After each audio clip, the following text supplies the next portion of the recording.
Sveiki visi. Na ką, jeigu tikėjotės išgirsti apie Gemini, Claude, ChatGPT ir kitus, beveik nekalbėsiu. Norėčiau pasiūlyti kitokį požiūrį šį kartą. Dabar aš manau, kad beveik visi puikiai bandėte vienos modelius, kokį nors Klink AI generuoti video. Banana 2 modelius, kurti nuotraukas. Jeigu tarp kitko išduosiu labai viešą paslaptį, ta nuotrauka, kur yra dabar naudojama šitam seminare, sugeneruota dirbtinio intelektą. O taip galvoju, reikia siūsti nuotrauką, noriu būti gražesnis, stainesnis, tiesiog pasidariau selfie ir padarė iš man verslo nuotrauką. Tai praktiškai sunku netgi suprasti. Bet čia yra jie tik įrankiai. Pažiūrėsim, kaip vyksta versle. Versle žmonių ir verslo taisyklių nieks dirbtinis intelektas nepanaikino. Kam jis naudojamas, kokias pagrindinės kryptis, rytis ir kam jis mums apskritai reikalingas tas dirbtinis intelektas. Tai pirmas pagrindinis dalykas tai yra taupyti pačios įmonės kaštus. Tai yra optimizuoti kažkokį tai verslo procesą. Ypač tos, kur yra patys įkyriausia. Dažnai būna pas klientą ateinu, sakau, taip pat sąžininkai darbuotojų paklausim, kas jūs tenai užkniso iki negalėjimo, kur jau ten jau toj išeis iš darbo, nes nebegali to rutinio darbo daryti. Mes tiesiog jūs užsirašom, pasižiūrim, ir įsitraukiam vieną iš tų pagrindinių užduočių. Tai proceso automatizavimas reiškia, jūs darote greičiau kažkokius tai vienus ir kitus procesus. Žinoma, yra dar, kalbant apie dirbtinį intelektą, yra kitas požiūris. Tam tikros įmonės, kurios tik tai pradeda startuoti, ypač labai modernios, išsikelia savo tikslą įmonę be darbuotojų. Tai yra tik dirbtinis intelektas. Yra įmonės, kurios sėkmingai tai vysto, bet vis tiek ateina tam tikrų momentų, kai vis tiek reikia nueiti iki klientų durų, vis tiek reikia pašnekėti ir vis tiek mes grįžtam prie to klasikinio procesų automatizavimo. Kita svarbi sritis, tai yra būtent klientų patirtis. Jeigu mes norime klientą aptarnauti greičiau, efektyviau, galbūt ir geriau negu tai galėtų padaryti žmogus. Viena iš tokių sričių tai yra tiesiog techninė pagalba galėtų būti. Įprastai tenka susidurti, kad klientai būna skirtingo techninio raštingumo. Ir jiems reikia labai detaliai papasakoti, kitiems užtenka tik tai gal kokią nuotrauką atsiųsti. Šitas sritis kliento pakankamai viena iš tokių sparčiausiai besivystančių. Ten, žinoma, buvo visokiausių tenai ir blogų patirčių. Tikriausiai esate tokį išbandę. Duokit gyvą konsultantą. Jau tikriausiai šitą situaciją jau puikiai pažįstama visiems. Tai galiu pasidžiaugti, kad dabar šitą situaciją gerėja. Jau tie botai, vadinami robotai, jie yra jau gali geriau. Bet čia yra tik viena iš krypčių, kur mes galime optimizuoti. Viena labai kita svarbi sritis - sprendimų priėmimas. Dažnai įmonėse, ypač spėjų vadovų, čia yra daug. Kas vyksta versle? Ar šis mėnuo bus pelningas? O jeigu aš padidinsiu kainą prekės, o jeigu sumažinsiu? Kokį tai turės vienokį ir kitokį efektą verslui? Įprastai mes užklausiam buhalterio ar apskaitininko. Jūs laukiate, kada mėnuo užsidarys, tai čia būna kokios 25 sekančių mėnesių dienos. Paskui, kol ekonomistas paskaičiuos, jūs jau turite 2 mėnesių vėlavimą, kas vyksta dabar.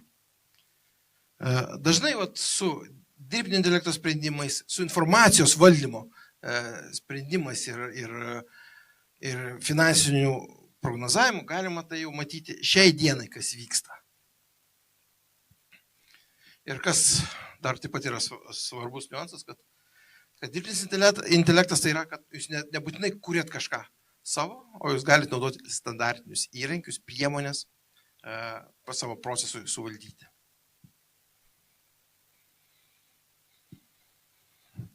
Kas yra su lūkesčiais?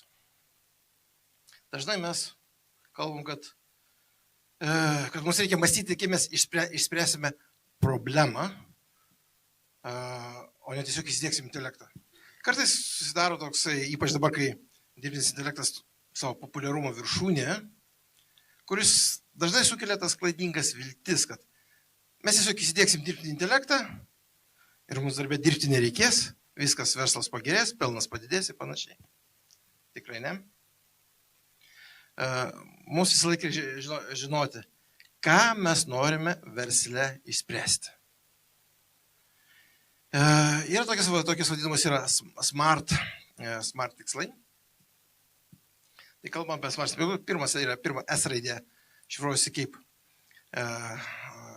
specifiškumas. Turi būti keliamos užduotys labai specifinės. Kad negalim sakyti, kad įsidėksiu dirbtinį intelektą. Čia pagrindinis tiklas. Ne, įmonės tiklas dažniausiai būna sutaupyti kaštus, padidinti pelną, suvaldyti informaciją. Ir tai reikia visą laiką, kai jau iškelia tikslus, reikia apsibrėžti. Kaip pavyzdžiui, siekdami sumažinti atsiskaitimo laiką 30% per 2 mėnesius, kaip pavyzdys. Tai yra, mes jau netgi skaitiškai užsibrėžėm tikslą, kokį norime pasiekti vienokių ar kitokių sprendimų. M raidė tai yra pamatuojami tikslai. M raidė, kad mes galime tą, kad atliekame, kaip sakoma, išmatuoti. Tas pats sumažinti atsakymo laiką 30 sekundžių, 30%. Tai jau mes galim pamatuoti, koks buvo prieš įvedant dirbtinį intelektą ar kažkokią automatizaciją ir po to. Visą laiką reikia vertinti, kad nedėkti dėl to, kad tik tai dėkti. Sekantis A raidė. Tai yra, kad mes galime pasiekti, kaip sakoma, pasiekiami tikslai. Kad mes galbūt išsikelsim 30%, bet tai yra galbūt fiziškai ir techniškai neįmanoma. Mes turime apsibrėžti. Ir kas yra svarbu, tai raidė, tai visą tai turi būti apibrėžta laike.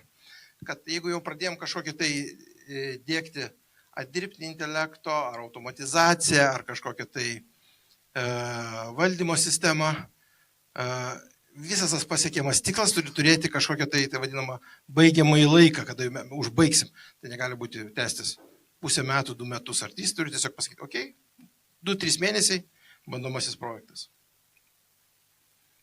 Taip pat vienas iš tokių asmeninių labai svarbių tikslų yra duomenų parašymas. Apskritai kalbant apie dirbtinį intelektą, jam labai svarbu yra duomenys. Jisai gali padaryti jums prognozę, kažkokį tai iš bendro supratimo, bet jam labai svarbu žinoti, koks jūsų įmonės kontekstas. Tai yra kontekstas, tai yra kokia yra turite informacija. Galbūt kokie jūs naudojami dokumentai. Panašiai.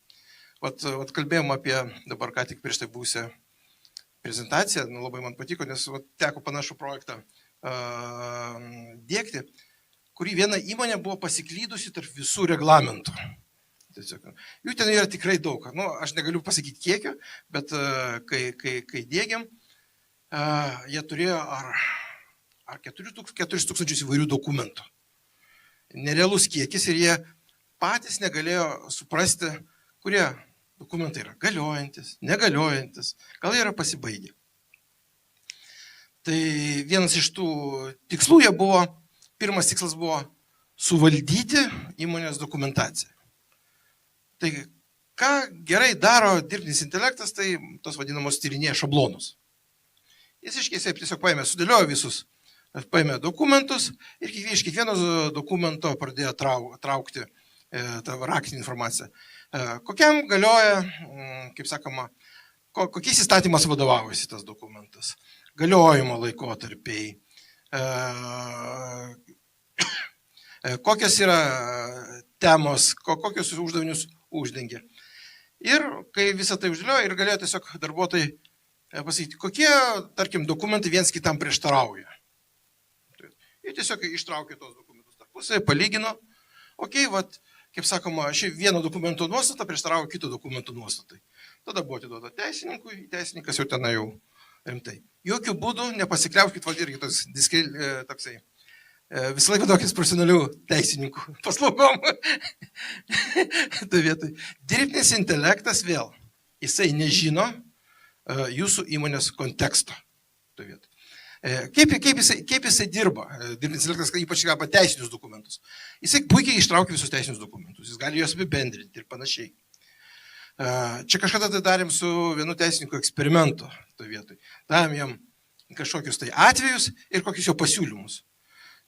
Išvada, tokia galutinė išvada buvo, sakė, 2 dalykai, visiškai be fantazijos, to vietoj, reiškia, negali pasiūlyti, ką įmonėje atlikti tą patį daiktą, kitaip, kad galiotų kitoks įstatymas. Ir ką dalykas, man susidaro, kad čia 1 kurso juridinis studentas. Tai vietoj tai vis atlikinėja. Tai sako, kaip sako, pagalbai galbūt gerai, bet, sakė, būčiau visą laiką atsargus. Žinoma, kalba tas, kuris visą laiką praleidžia gaunamą sutartį per dirbtinį intelektą.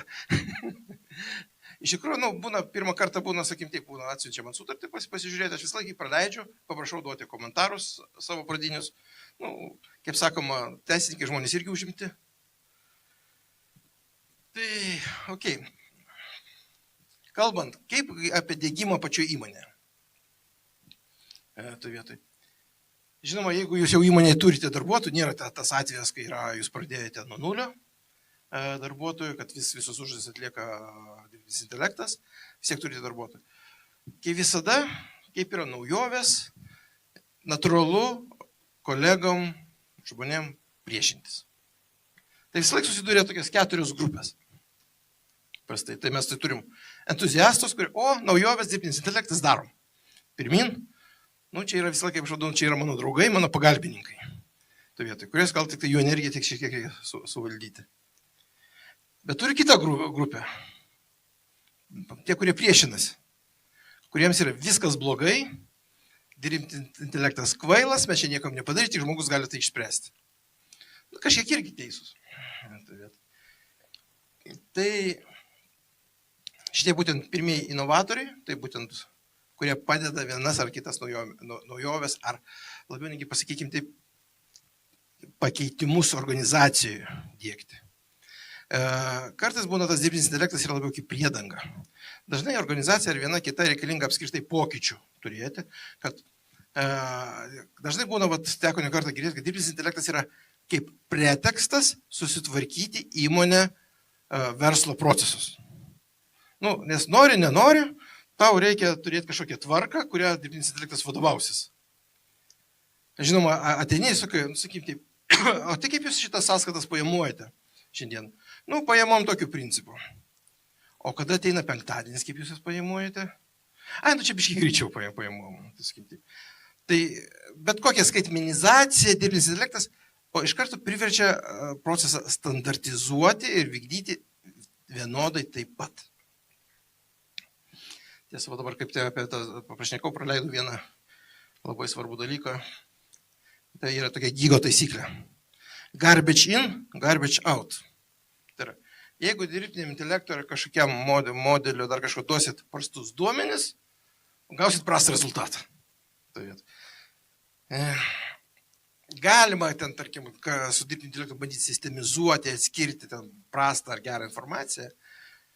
Bet jeigu, tarkim, norite stebėti, kiek darbuotojas pradirba darbo laiko dirbtinio intelekto pagalba, o darbuotojas tiesiog ranka užrašo į kažkokį tai žurnalą ir rašo, ką jis nori, to vieto nėra aiškiai kažkaip reglamentuojama ar kontroliuojama ir panašiai, pagal tokią informaciją vadovausis. Tai yra vis tiek, norit, nenorit, yra svarbu turėti kokybišką informaciją. Jeigu iš pradžių visą laiką ateinu pas įmonės dėktis, klausiu, o kaip jūs renkat šitą informaciją? Būna tai labai griežtos tvarkos, tenai su kontrolium, elektroninės priemonės, panašiai. O kitur, darbuotojas surašo, kada jis pradėjo darbą, kartą į mėnesį. Viešpatie, aš neprisimenu, ką aš vakar dariau. Kaip jį galima prisiminti, kad aš į darbą atėjau prieš mėnesį? Aš tai tikrai neužregistruočiau, sakau, aš greičiausiai neišdirbčiau šitą tokiai taip įmoniai. Tai grįžtant atgal. Vis laik dėgiant, inovatoriai, čia jie vadinam padeda pralaužti ledus. Reiškia, kai jūs pradeda daryti kažkokį vieną ar kitą projektą, ar dėkti dirbtinį intelektą į jūsų verslo procesą, jie pirmieji, kurie padeda atlikti, susigyvena su visom klaidom, nes nebūna taip, kad viskas veikia iš karto ir labai gerai, susigyvena su klaidom, ir kai jau yra sistema atidirbta, yra pasiruošę ta vadinama ankstyvoji dauguma. O tai veikia, važiuojam toliau. Toliau, kai jau pusė įmonės jau susitaikė priėmė, jau pasiruošę ir jau skeptikai priimti ir besipriešinantis. Besipriešinantiems viskas belieka, jau visi dirba, teks ir man taip dirbti. Vienas iš dėgymo modelių, bet toks vienas iš tokių man labiausiai patinkančių, tai yra tom, kad mes visą laiką pradedam nuo proceso audito. Kaip sakom, negalima dirbtinį intelektą įdėkti ant prasto verslo proceso. Jo pagalba susitvarkyti verslo procesus galima. Tai reiškia, jeigu, tarkim, susitvarkėt, kad šitie taip duomenys keliauja dirbtiniam intelektui, o tas dirbtinis intelektas išsiuntinėja laiškus, kažkokia tai tvarka. Bet vis tiek tvarka turi būti, negali atsitiktinai siuntinėti. Sekantis, apsitvarkom verslo procesus, tada galim dėkti pilotinį projektą. Tai pirmą projektą, jis turi būti greitas, paprastas ir mažos apimties. Kelios priežastys. Vienas dalykas tai yra, kad padidinti darbuotojų, kolegų pasitikėjimą, kad veikia visą tai, kad pradėtų priprasti ir mes patys įmonė įsitikintų, ar jisai tinka, netinka. Aš dažnai sakau, reikia kartais dažnai diegiant suklysti. Suklysti tam, kad galėtume pasitaisyti ir atlikti teisingai. Nes dažnai būna, kad praktiškai, bet nedažnai, kiekvieną kartą mes pradedam diegti ir pasirodo, kad procesas nėra galutinis. Tai yra, kad reikia dar kažką pataisyti. Sakykime taip, kaip pavyzdys tai galėtų būti, nes iš mano paskutinių projektų atitinkamas sąskaitų pajamavimas tam tikrais ant didžiosios knygos kodais. Labai ten didžiulis kiekis tų sąskaitų. Ir buvo taip, jeigu komandiruotės, visą laiką fiksuojam tam tikrų finansinių kodų.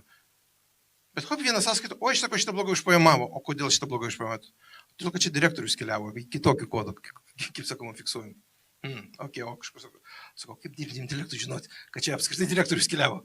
Mes tiesiog turim biletą, be vardo, be pavardės. Vėl reikėjo patobulinti procesą, kokiu būdu čia teisė informacija, kad čia keliavo direktorius. Sakykime. Kitas svarbus etapas yra saugumo taisyklės. Dabar paklausiu, kiek jūs į ChatGPT duodat užklausą su vardais, pavardėm ir asmens kodais? Labai gerai, jūs visi žinot, gerai, kad ir negalim daryti. Pasitikrinom. Ta vietoj, ne? Labai yra svarbu saugos taisyklės. Neužmirškite, jeigu naudojat, kaip sakoma, dirbtinį intelektą, ChatGPT dar kažką, niekas nepašalino to vadinamų bdaro. Vis tiek duomenys yra šventi, kaip visą laiką mes sakome. Ir reikia nepamiršti, kad ypač viešai prieinami modeliai, paprastai mes kompiuteristai sakom tokią taisyklę. Jeigu prekė yra nemokama, reiškia, jūs esate prekė. Ką tai reiškia? Reiškia, kad jeigu jūs naudojate to nemokamu, ChatGPT ar kitu, viską jam siunčiat, jie tiesiog naudoja jūsų duomenis kaip savo modelio gerinimui. Ir viena tokia istorija su vienais odontologais. Kalbėjau, skundėsi man čia.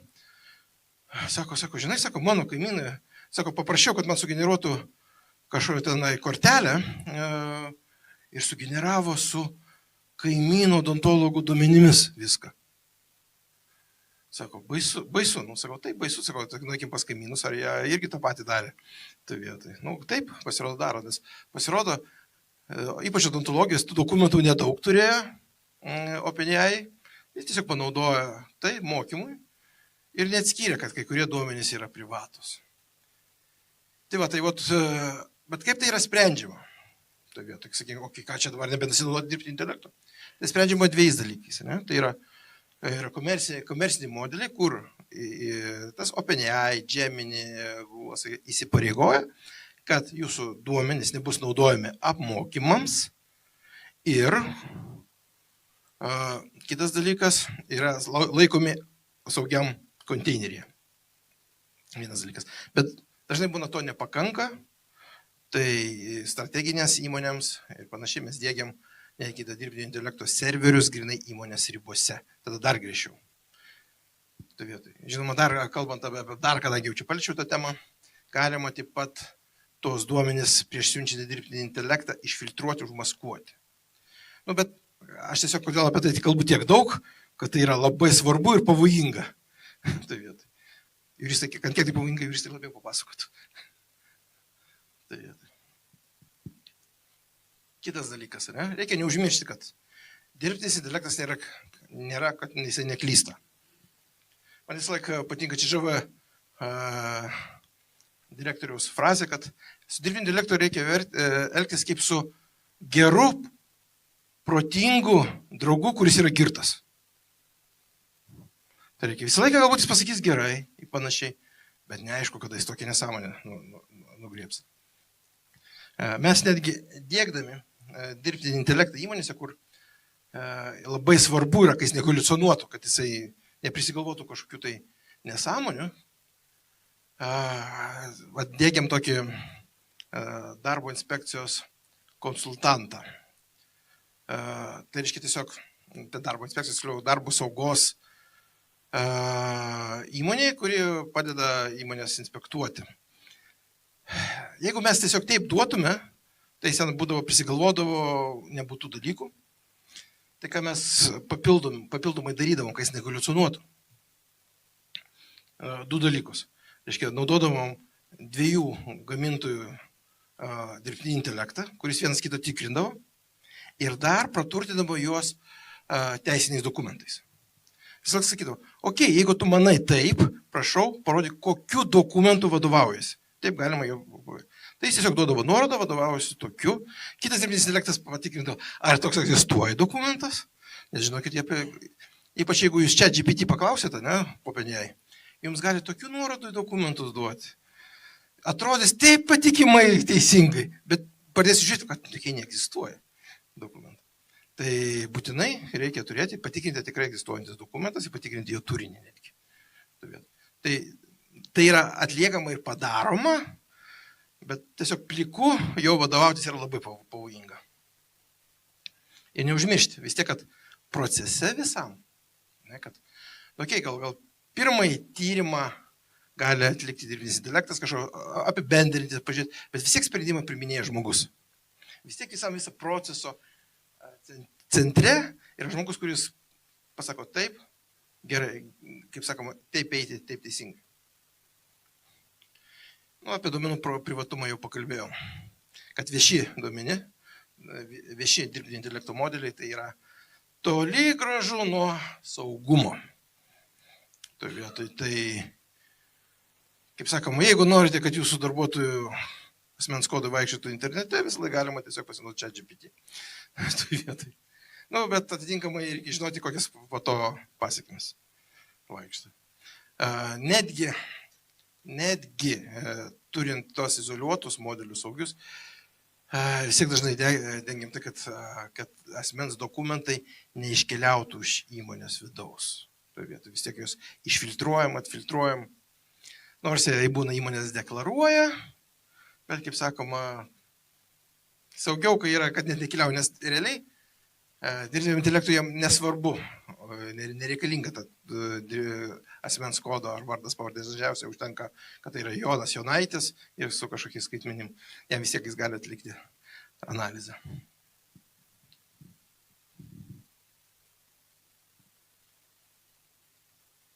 Žinau, ar pavyks tai skaityti, labai smulkiai matau. Nepakeis profesionalų, jos pakeis tie, kurie gebės naudoti dirbtinį intelektą. Ką tai reiškia? Kad dabar dirbtinis intelektas atsiranda kaip, angliškai yra sidekick, kaip tavo pagrindinis padėjėjas, kuris padeda jums dirbti greičiau, priimti sprendimą greičiau, matyti, suvaldyti informaciją greičiau. Ir kas labai svarbu, padeda apriepti informacijos kiekį. Ką aš dabar pastebėjau, tarkim, stebėdamas save, kaip dirbu, man dažnai būna, ateina laiškas kokių 3-4 lapų. Tai vietoj. Jeigu aš visą skaitysiu, aš užtruksiu valandą laiko. Man reikia suprasti, yra svarbus, nesvarbus. Aš paprašau jį apibendrinti. Man išėjo 2-3 eilutėm, kaip sakom. Netgi automatiškai gaunu jį, iš ką apibendrinti. Tai vietoj. Ok, prie svarbių, ne prie svarbių galiu jau rūšiuoti. Tai vietoj. Čia vienas iš būdų padedantis. Arba jums reikia dirbti su tūkstančiais dokumentų, kuriuos tikriausiai jau busit gerai sudžiūvę ir nekvėpuojantis, kai jau baigsit visus skaityti. Bet jums nors padeda surūšiuoti, sugrupuoti, išskirti svarbius, kurie kartojasi, persidengia. Nes galbūt dirbtinis intelektas nepasiūlys geriausių sprendimų, bet jisai ką gerai atlieka, tai vadinamus atranda šablonus, panašumus, pasikartojančius dalykus. Tai jis labai puikiai atlieka. Tai va, jeigu kur kažkas kartojasi, kažkokie nuostatos, kažkokie įstatymas kartojasi tarp dokumentų, ar asmenys labai gali puikiai kaip sakoma, išnaudoti. Nes vienas iš tokių, kalbant apie dokumentus, pavyzdžių, pasakysiu, kad vėl krūva sutarčių ir kokie 30 procentų yra netipinės. Visos kitos yra tipinės, kitos yra netipinės. Ką mes galime, ką šitą įmonę gerai puikiai patiko jam atlikinėti, tiesiog, prašau, ištrauk visas netipinės ir kokie punktai skiriasi nuo tipinių. Tai padaro per sekundės. Ir tada gali atsakingas asmuo normaliai žiūrėti, okei, kas ten tokio nestandartinio, netipinio yra, ką reikėtų atkreipti didesnį dėmesį. Tai apibendrinant visą laiką. Visą laiką labai pravartu surasti įmoniai ambasadorių, kuris užsidegęs, kuriam patinka, kuris padės įmoniai pralaužti pirmus ledus. Turi būti smart tikslas. Tai yra, kad būtų aišku, ką užsibrėžėt. Pamatuojamą dalyką, per kokį laiką jūs jo pasieksit. Ir tiek, prie klausimų, gal yra klausimų?